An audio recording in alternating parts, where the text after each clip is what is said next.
turn. Could KD end up in Celtics green? Plus the latest news and rumors from around the lingering NBA free agency and trade landscape. This is Locked On NBA.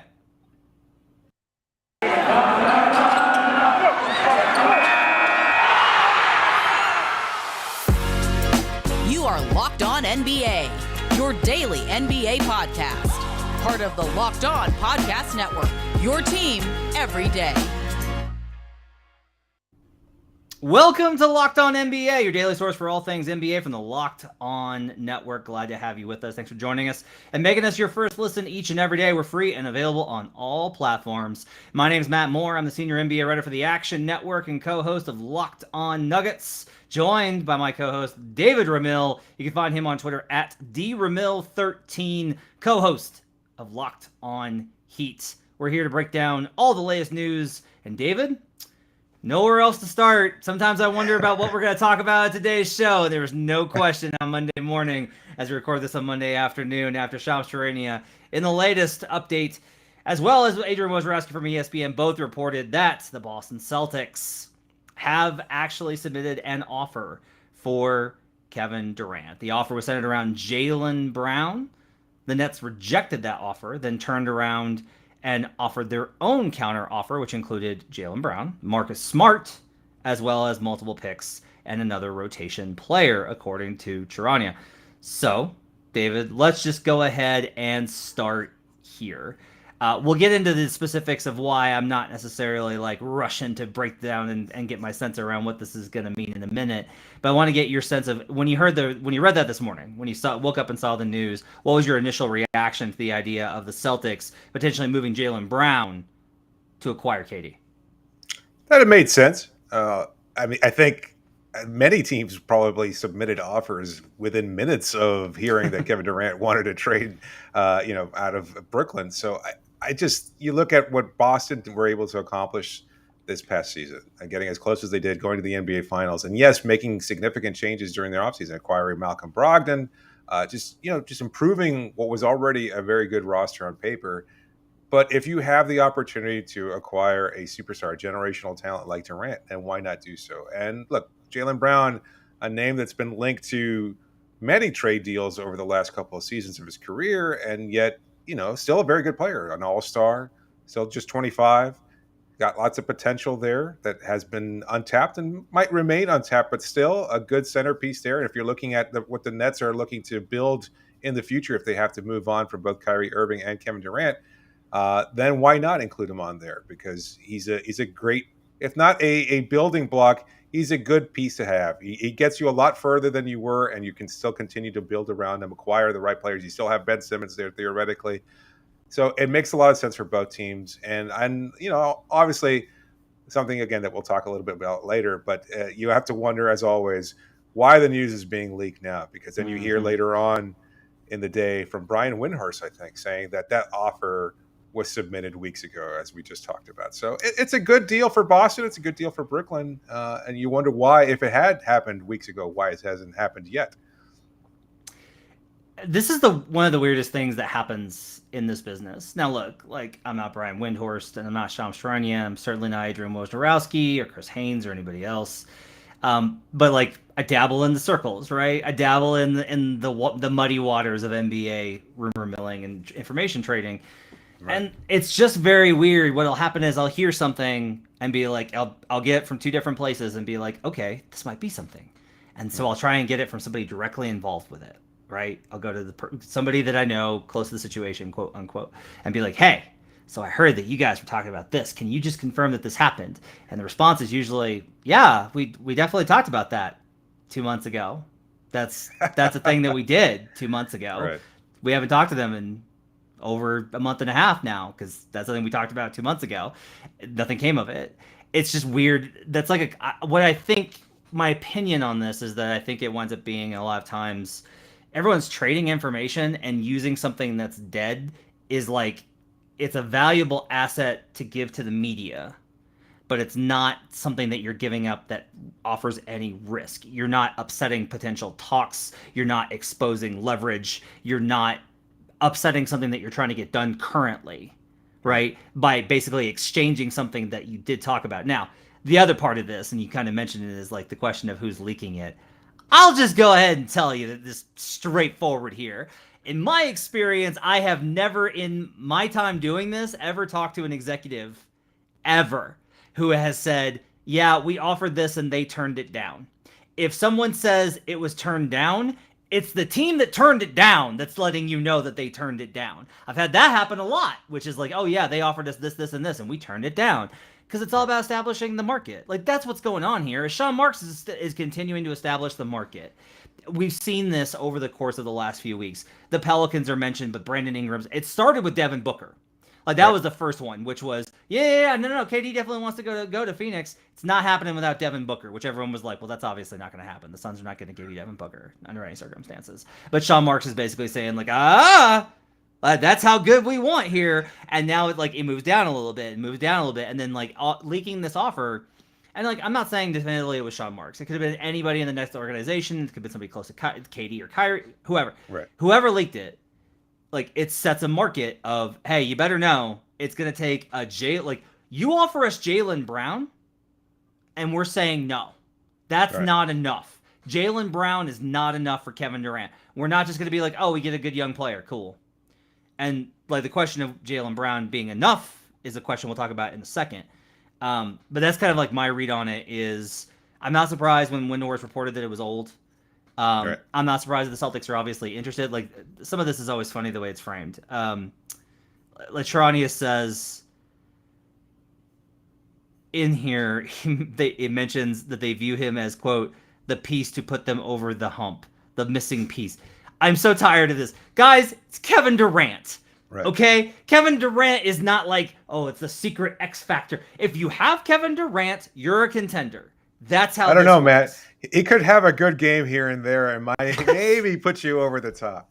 Seriously, oh man. I mean, we're pretty close, and Kevin Durant could just get us a little. Are you kidding me? If you have Jason Tatum and Kevin Durant, you're absolutely ridiculously, insanely high on the list of contending teams. That's absolutely ridiculous. So, it's just funny how these things are pressured. Now, the next question, of course, is should the Celtics include Jaylen Brown at all?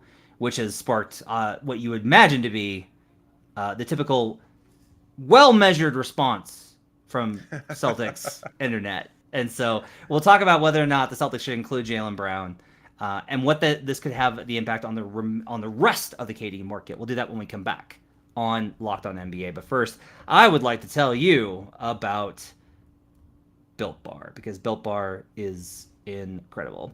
From the people who invented healthy and tasty comes the latest gift to your taste buds. You probably tried the amazing coconut brownie chunk Built Bar, but guess what? Your friends at Built Bar have given coconut brownie chunk the Puffs treatment. That's right. Coconut brownie chunk Built Bar flavor you love in a deliciously chewy marshmallow covered in 100% real chocolate. It's a fluffy cloud of coconut brownie goodness. I tried one of these, and I'll tell you, David, I'm not big on the Puffs, and this one, I've already gone through the box that they sent us to try it. I've already gone through them. They're so good. They're only here for a limited time, though. Go to Built.com right now to make sure you don't miss out. They're going to go in fast because they taste amazing. But not only that, they're made with collagen protein, which your body absorbs more efficiently and provides a ton of health benefits. Eat something that tastes good and is good for you. The best part about Puffs is, of course, that they taste amazing, but you can enjoy them guilt-free because they're actually good for you. They're the perfect treat. Whether you got a craving, you need to satisfy a sweet tooth, or you need a quick, healthy snack, they're an excellent source of protein. Delicious coconut, rich, sweet brownie, creamy marshmallow. Stop fantasizing. Get over to Built.com to order your box of coconut brownie chunk Built Puffs right now. Go to Built.com and use promo code LOCKED15 and get 15% off your order. Use promo code LOCKED15 for 15% off at Built.com. We'll be right back on Locked On NBA. Back here on Locked On NBA, thanks for joining us, making us your first listen each and every day. We're free and available on all platforms. Tomorrow, we got Jake Madison and John Corrales. You can check in and see your John probably talk about, well, he'll actually be pretty reasonable probably and actually say that they should trade for Jaylen Brown. As soon as this came out, predictably, I'll just say this. Celtics fans are not like, 9 out of 10 franchises, David. 9 out of 10 fan bases in the NBA, this comes out and people are like, we're going to the championship. This is it. We're going to win the title. Banner 18. Like, they're going wild. They're like, whatever it takes, get it done. This is KD. This is amazing. The Celtics, being the Celtics, are like, do we have to give up Jaylen Brown? Like, do we really? Well, they just beat him. They just swept Kevin Durant in the first round of the playoffs, man. Right. Why do you need that bump? Right. So, predictably, this has kind of caused a question of do you want it? And what's funny is if you ask this question and it's like, okay, well, if you're not going to give up Jaylen Brown, what are you going to give up? It's like, well, you'd have to give up Marcus Smart. And like, we can't give up Marcus Smart. Love and trust. Love and trust. And, I think there is the reasonable Celtics fans now, like, look, if you want to get Kevin Durant, you're going to have to give up one of these guys. I guess the question I have is, I don't blame Sean Marks for basically being like, that's not enough. Jaylen Brown had an amazing playoffs. He was awesome. I love Jaylen Brown. I love everything about his game. I think he's incredible. I don't know that Jaylen Brown's the number one. Like, I just don't know that I was doing this on vacation. I made like a list of tiers of offensive engines in the NBA. And Kevin Durant's definitely on that list. Because Kevin Durant, even though he's not like the passer that some other guys are, still a very good passer. And he's such an offensive hub. You can just run the ball through him constantly. You can't run the ball through Jaylen Brown for 80 possessions a game, right? You can't do that. And so for me, Jaylen Brown cannot be the centerpiece or the only component of a deal. And part of this also, I think, when we get into the talk of the trade discussions, the Celtics, you cannot trade Celtics picks as high valuable because you're going to have to be like, look, man, with some of these teams, if KD is dealt there and that they, like the Suns, for example, they compete, they win a title, but then after that, it's like, all right, Chris Paul retires and Jay Crowder's gone and DeAndre Ayton finally gets dealt. And, later it's like, okay, these picks actually might be valuable because now it's just like Devin Booker and pieces. Right. With the Celtics, you got Jason Tatum forever. Right. And that's going to keep you at a high level. Those draft picks simply aren't going to have the kind of value that some of these other potential situations, I think, are. And so that, I think, has to factor into any sort of conversation, which is why, for the Celtics, I do understand, honestly, them walking away from this deal. Like, if there's continuing conversations, I cannot blame them for being like, no, because your window is so wide open. You made the finals. You were 2 wins away. Could have gotten there. So I don't blame them, honestly, for thinking that Jaylen Brown, even though I don't think that he's a number one, I don't blame them for being resistant to the idea of including him in the deal. Well, wait, you mean from the Celtics perspective that they shouldn't include? Yeah, so Jaylen Brown I'm saying I understand the idea of we can do this without Kevin Durant, right? If you just want to say like is getting Kevin Durant better than keeping Jaylen Brown? Yes, obviously. But I also understand the idea of if you're giving up X, Y, and Z, the problem I think really comes into if they do this deal, they're going to have to let's say they don't have to give up Smart. I think they'll have to. But if they were to do this deal and they don't have to give up Smart, but it's like Jaylen Brown and they don't Derek really White, have a couple picks. Derek White and a couple picks, right? That margin might be the difference for the Celtics. And even then, again, I think I'm skeptical the Nets will take that offer. But I guess my question, are you of the mindset of just basically like, look, if you can get Kevin Durant for anything that doesn't involve Jason Tatum, you should do it. Is that your view? I think so in terms of the context of what Boston wants to accomplish and that they have sufficient depth at almost every position too. Like you've got Grant Williams still there. You've got Robert Williams. You've got Al Horford still there. You acquire Malcolm Brogdon. So now Derek White becomes, superfluous.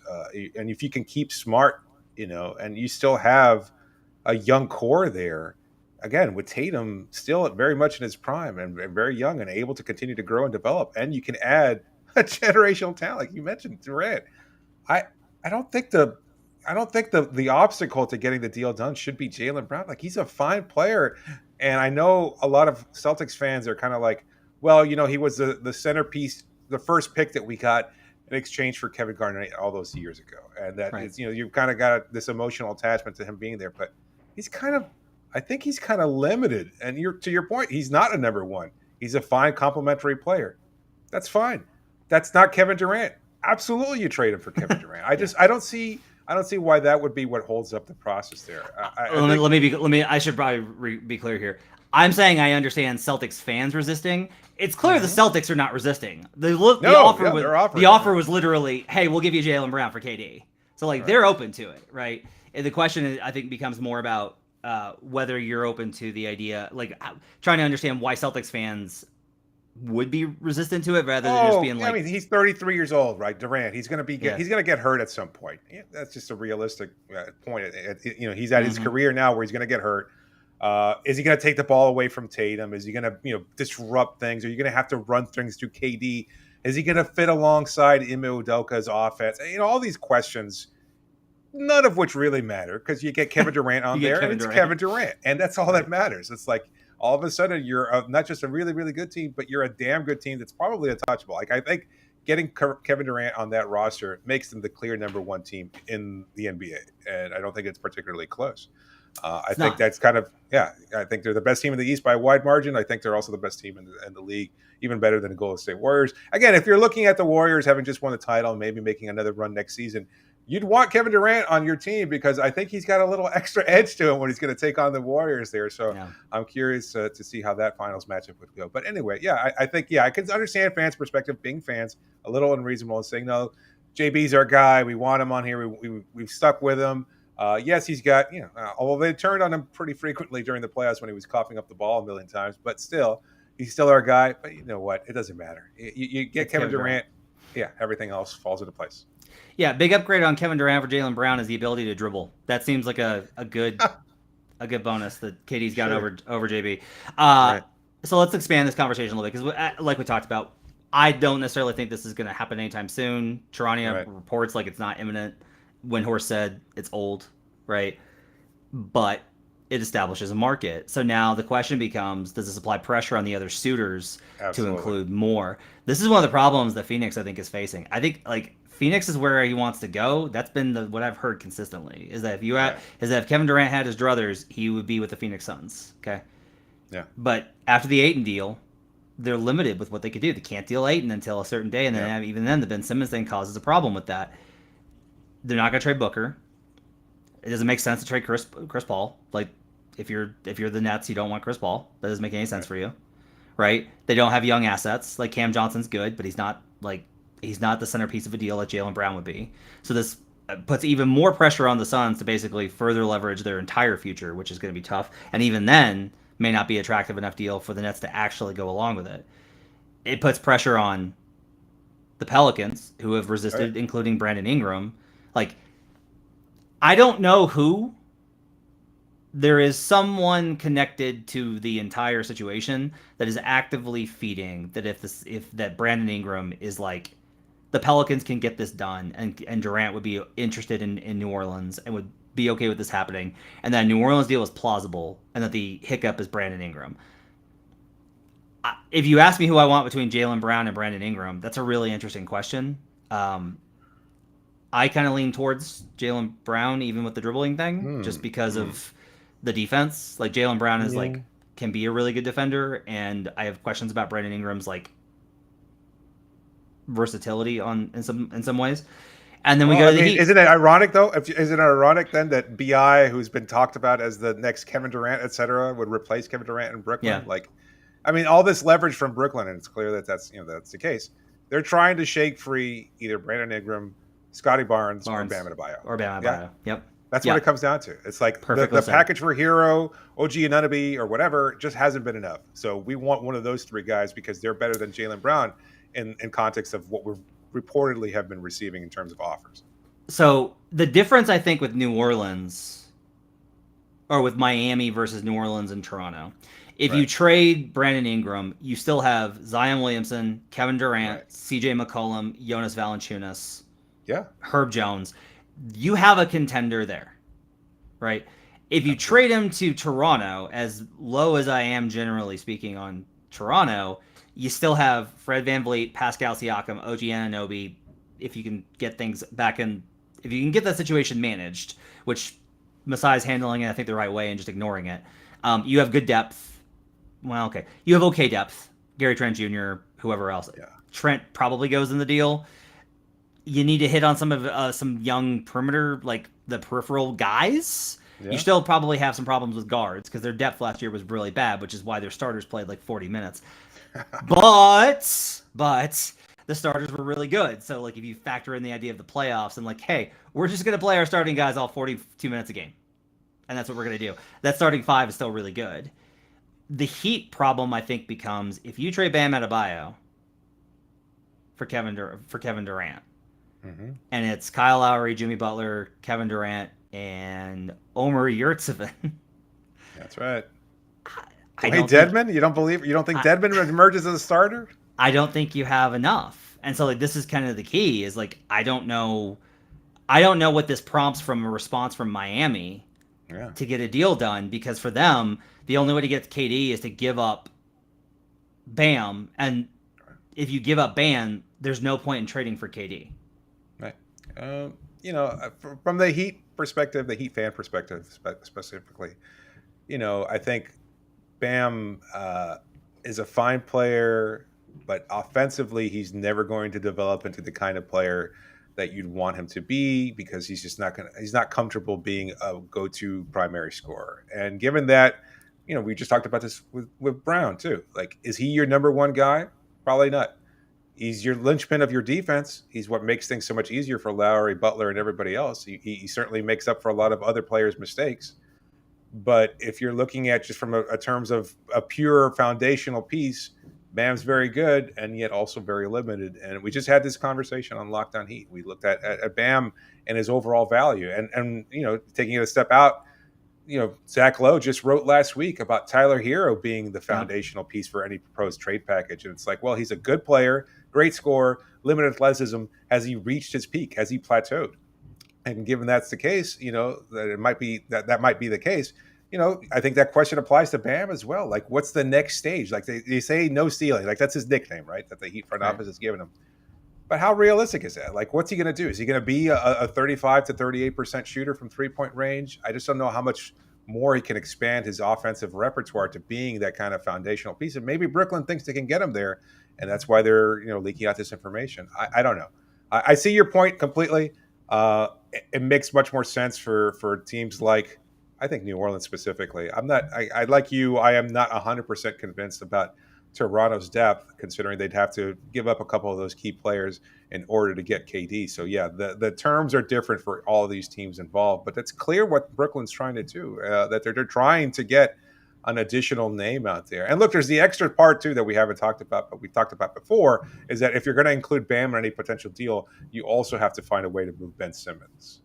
And so that's an extra challenge for the Brooklyn Nets. So I don't know if that complicates things or not. Yeah. You have to find a team that has a number one to give, that has enough left over, even if it's not a number one, that has like a number two option. And like it's either got to be a number one, or it's got to be like a number two guy and other stuff that after you include all that is still a contender.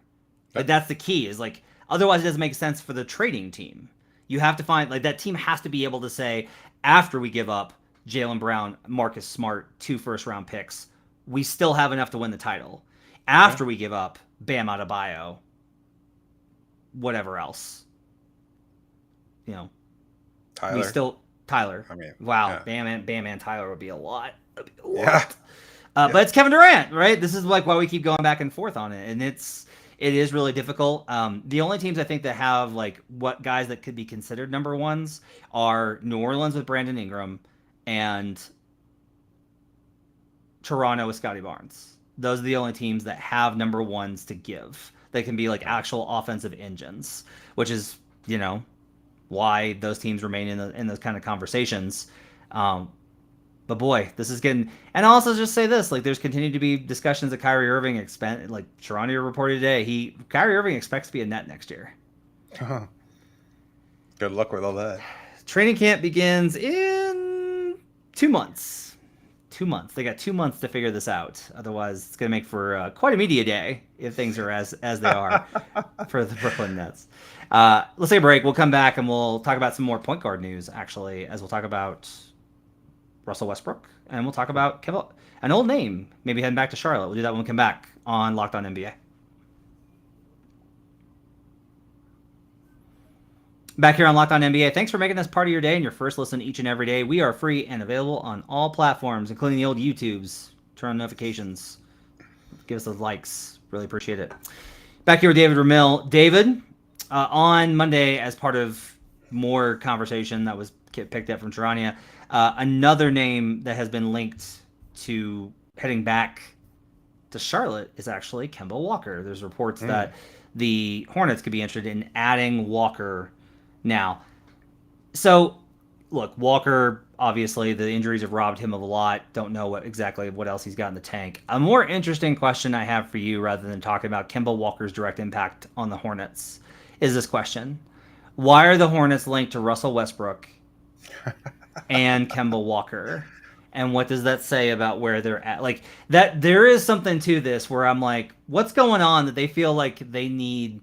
If you bring in Kemba Walker, you're bringing in Kemba Walker because you're like, we need somebody that's going to be good for the locker room.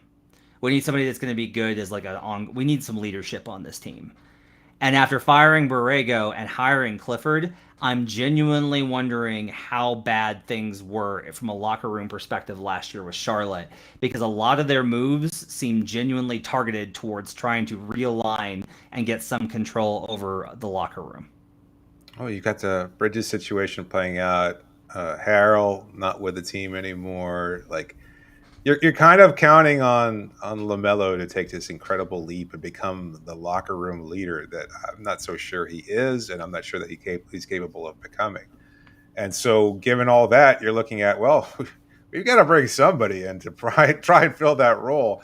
Why not have it be a guy who's already done that here, and a guy who has an existing relationship with Steve Clifford, who they know very well, and would be adored in Charlotte. Now Russell, that's a little tougher to figure out because I don't know that he is that guy. It's not to question like his work ethic and determination. That I don't think, of all the concerns you have about Westbrook, that those have never been a part of the problem. It's what's he going to do outside of that? Like, yeah, he might be a good locker room presence. He's going to bond with the guys. He's going to get them to play hard and be committed and everything else like that. But he's also going to cost you a few games here and there because, well, that's who Westbrook is at this point in his career. And is he's going to try to take the ball out of LaMelo's hands? Is he going to try to go, and be the ball dominant player that he has been for so long? I don't know. But it's clear. I've never even considered this as you brought it up right now. Like the Borrego firing, like I had not thought about in terms of, well, you know what? There's locker room issues here that need to be corrected. That he's lost a locker room. I thought it was mostly just he can't get them over the hump. He's not. He's kind of like Kevin Durant. He can kind of get you over the hump. I didn't really think about the in context of like that locker room being like just we're just somewhat dysfunctional. And maybe that's been reports out of Charlotte that I hadn't heard, but it's an interesting theory. And then you bring in a guy like Clifford, who's never had issues with dysfunction. Like he's always been so honest and upfront with all of his guys that he's always gotten the most out of them. And I saw it up close in Orlando, and I think he did that in Charlotte as well. So a good guy to have. Maybe not moving the needle as much as you'd like, but in terms of like reestablishing stability to a talented locker room, he's the right guy for that.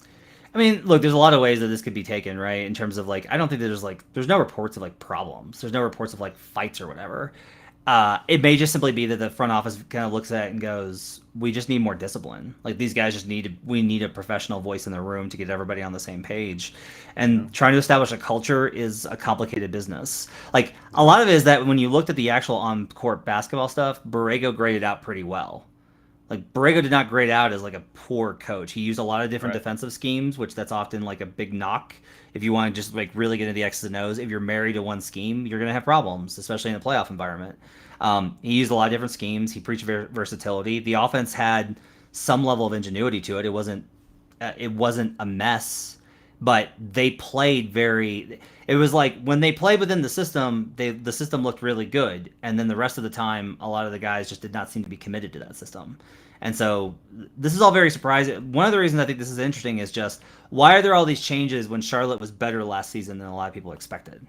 Like that to me is like an interesting question, and something to I think monitor as we head into the fall, like you mentioned, with the really honestly just disgusting Bridges situation still hanging out there, and we'll see how that works out in basketball, and hopefully more importantly, just getting that matter sorted the way it needs to be going forward. Can I just ask real quick? Is this just Michael Jordan saying Westbrook has that dog in him? Like I know that may be a little oversimplistic, but like, could it just be like, yes, like MJ really likes him?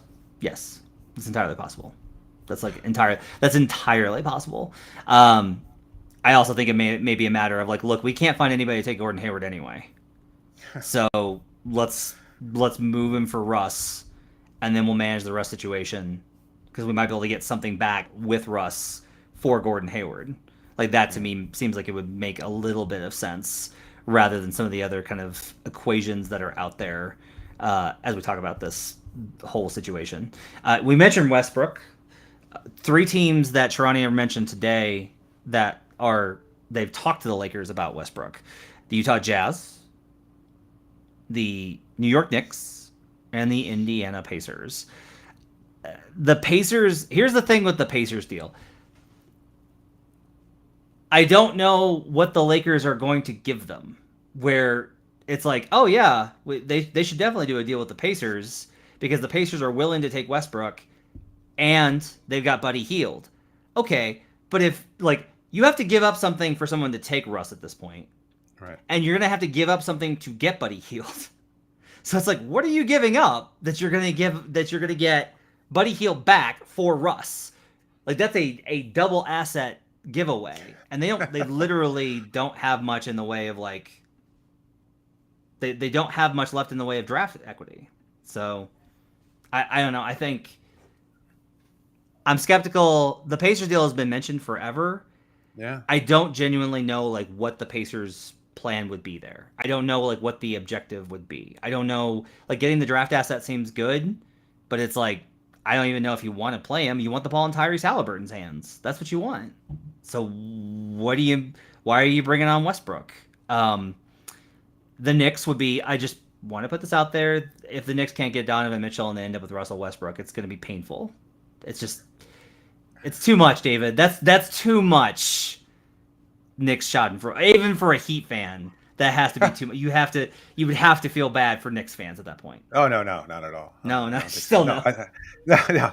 I think it'd be hilarious. I just wonder like how much of it at this point. And we talked about this a lot. It feels like, but is Westbrook still a name that you can say? Well, we've got Russell Westbrook, MVP on our roster, multi-time All-Star, Hall of Famer, et cetera. That despite whatever the player is now, like that the name and the gravitas that name brings, like would still pack people in the seats. If that's the Indiana's goal, like I don't know if they're that desperate to garner that kind of attention that they'd want a name like Westbrook there. And I mean, I know there's other ulterior motives there or secondary motives perhaps, but I don't know. Like at this point, it's just so hard to envision any realistic trade for Russell Westbrook or the motivations behind trying to acquire Russell Westbrook at that salary, which isn't going away either. So, but I would love to see him in New York. Having said that, I like that the Jazz have been mentioned as a destination because that Danny Ainge is like, yeah, no, we'd love to have Russ. Sure. For every pick that you will ever owe until the end of time. Like, we're going to file for an exception with the NBA to where you can give us your 2032 through 2036 first rounders. Just would be absolutely brutal. Just heads up, Lakers fans, you do not want to deal with Danny Ainge. With where they're at and how they're reconfiguring with what's going on with the Jazz, that's going to work out very badly.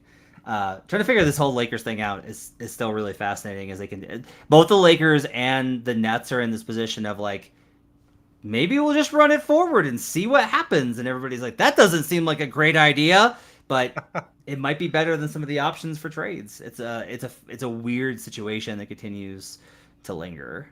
So, all right, let's go wrap it up for Locked On NBA. Thanks for joining us on a Tuesday. Appreciate you guys joining us. We'll be back next week. Tomorrow, you can catch Jake Madison, Jake Corrales, John Corrales, talking all things, further whatever else comes out about the KD and Celtics talks, as well as keeping you covered all things NBA as we continue through the offseason here on Locked On NBA.